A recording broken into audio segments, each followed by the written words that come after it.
He better get to violating. He better stalk Shorty every move. One of them security better get hit. Something better happen. When he was debating whether to be a cooperative witness or a defendant in the Treyway case. The feds played Tekashi 6ix9ine for him, and that was part of the conversation between Jim Jones and Mel Matrix about it. Of course, we know what he chose. I published several stories on Tekashi and the Treyway event since I had a personal connection to it, in case you forgot. A 30-second clip from my documentary. Tekashi used the streets of New York. I filed a lawsuit against him for the final song he recorded. Before dating Treyway and starting UMO, we couldn't subpoena him, though since he was a federally protected witness by that point. My attorney was able to locate the distributor, though. I received thousands of dollars from him. It was therefore cool. And he needs to be very, very, very articulate about what he's saying, why he made people think that nigga was a gang member. He needs to let niggas know that he was never a gang member. He was always a money ploy for the gang members. He got to figure it out. 50 Cent has brought it back to life, posing queries about Jim Jones' lack of charges. Excellent query. We're not lawyers, after all. We don't know all the information, as I normally say. Furthermore, since this incident happened and he was not prosecuted, you cannot state with absolute certainty that he is an informant. Nonetheless, Jim Jones's rhetoric raises grave concerns, since it appears that Mel Matrix is receiving orders from a higher-ranking gang member. Mel Matrix was a well-known member of the Blood Treyway gang, of course. Furthermore, he better start doing something. Once he start tearing the security down, ain't no security gonna want that job. He gonna have to stay in the house pretty soon. That's it. That's what happens. Once security get injured, them niggas like, nah, he's too much of a liability. I'm not gonna protect nobody that know that is causing harm to us. And that's all these niggas gotta say.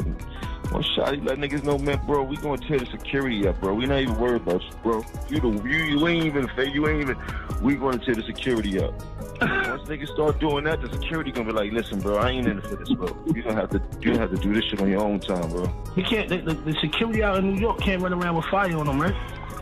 Nah, them niggas, or unless they ex-police, but it don't matter at that time, because they doing an illegal job.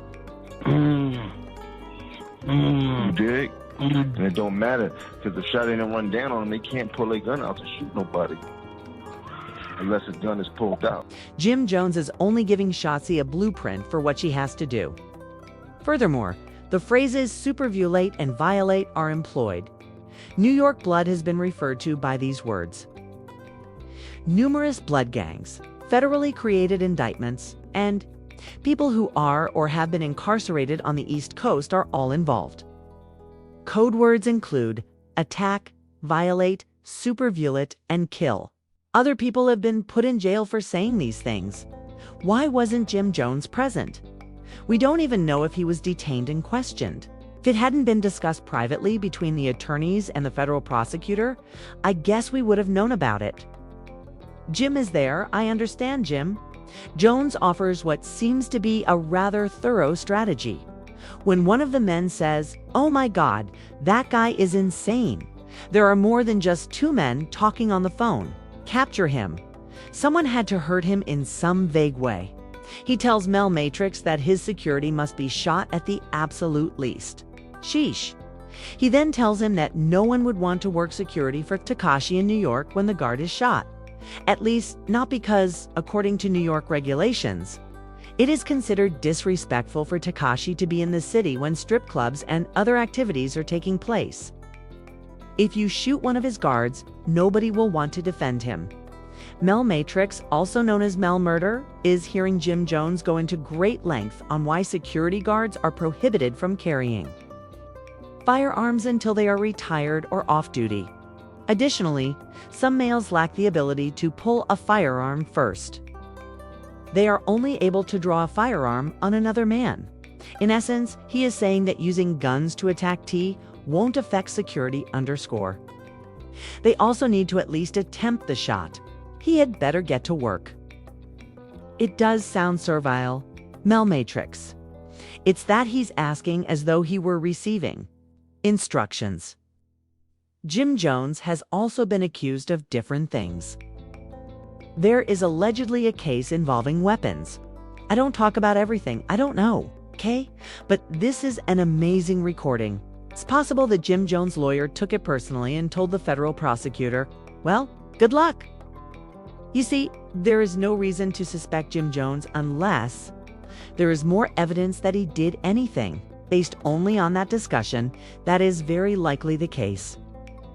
There would be no charges against him. Seemed to have been questioned or something. In fact, yes, that sounds terrible. The CEO, Chris, who had been working for the firm for years, was the subject of another fascinating element of the Treyway case, though.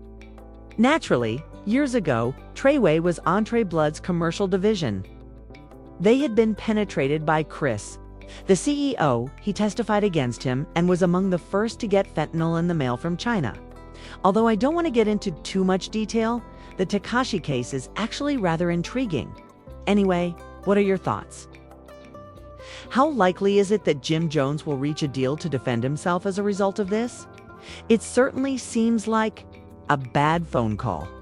Do you think that he was not prosecuted or indicted because there was no evidence that he had committed any other crimes or that he did not violate the street code?